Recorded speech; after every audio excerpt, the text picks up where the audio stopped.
Okay, our brother Pius Jeremiah was in the den of ritualists for 13 days. How did he get there? He went to Lagos for a function. He is a tailor by profession and decided to branch one of the markets in Lagos and get some materials that when he's coming back to Abuja, he'll be able to sell those materials to his customers. He said while in the market, he was done purchasing and was coming out, and then a young man held him by the hand and asked him where he was headed for. On the spot, he lost consciousness of where he was. And he was taken into a car.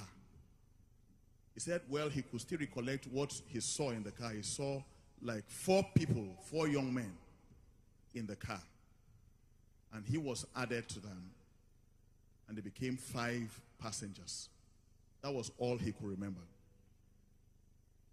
That the next time he opened his eyes, he was in a strange environment. It was an underground building, a basement building. On the same day that he got to that den, or they brought them to the den, he said 4 of those other people, because they were all males, were executed right in his eyes. The explanation is very gruesome. We can't go into the details. Before they execute, he said there was something like a necklace they will hang on their necks. A charm. They will hang on their necks. So if the oracle accepts, the person is taken out for execution. The execution was right before his eyes. That happened to the first person, to the second person, the third person, to the 4th person. They placed the same on him. It didn't work. He said before he got to Lagos, he went to Lagos, I beg your pardon, with a bottle of anointing oil blessed from this commission. And that he used daily as his cream. So it was a strange occurrence. They said, nobody comes to this place and returns back alive. And they placed it on your neck. And what happened? It didn't work. Yes, sir.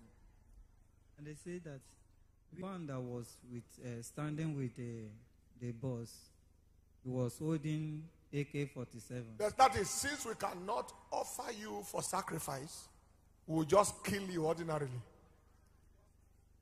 So that is how the one that is standing with the boss now shoot a gun at me.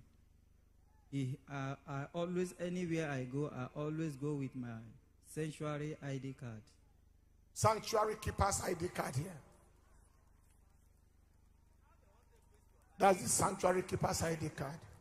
So the bullet, this is the sign of the bullet. A bullet hole here, come.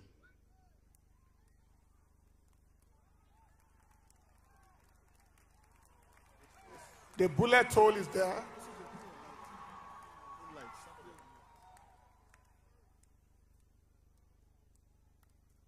Well, it's a little dark here, sir. But there is a hole here. Good. There's a hole there. And this was in the pocket. That it hit the ID card. It hit the ID card and returned. It dropped back on the floor. Yes.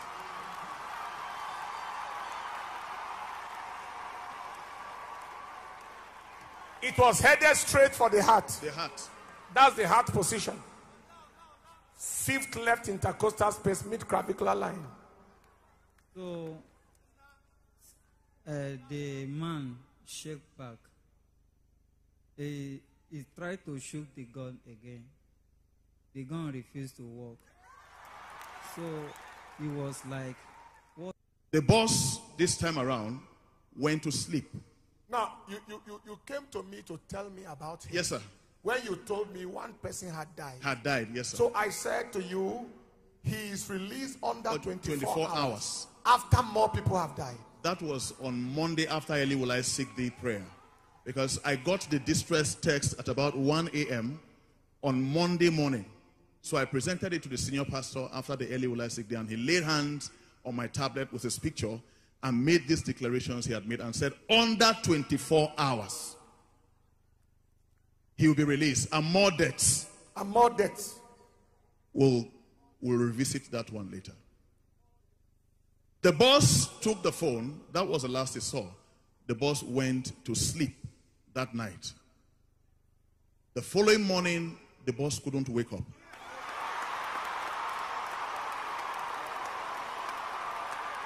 The boss died in his sleep.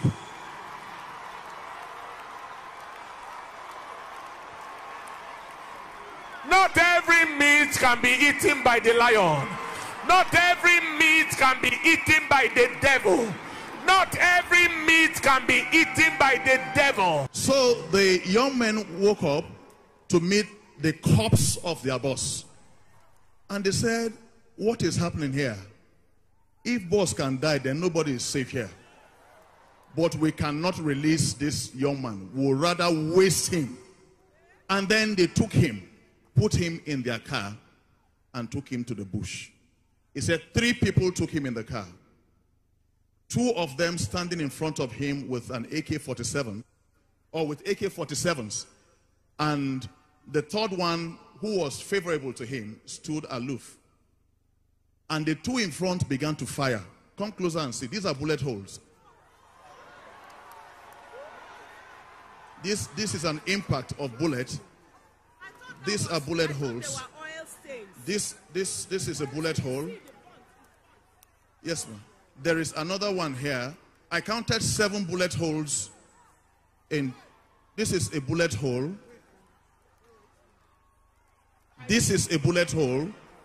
Show this place. This is big. And then the bullets were dropping like granules.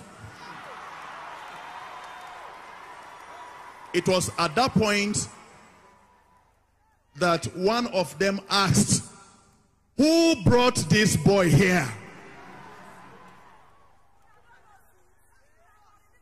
Yes. Who brought this boy here?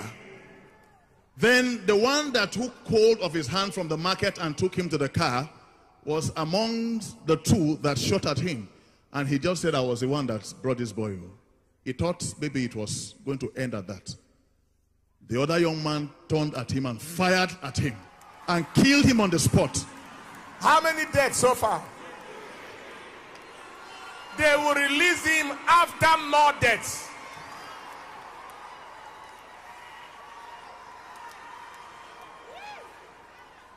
While they couldn't, the bullet wasn't working, nothing was working.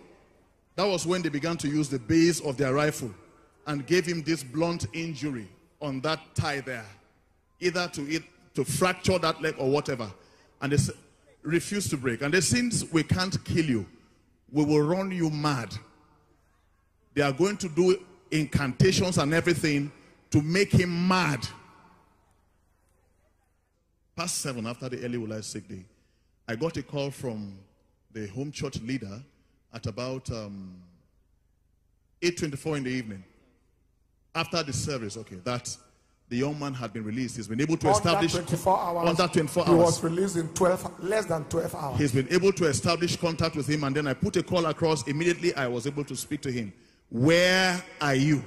And he told me his location. Long story made short, this is a bundle of testimony. He walked through the valley of the shadow of death, and is here alive to give Jesus the praise.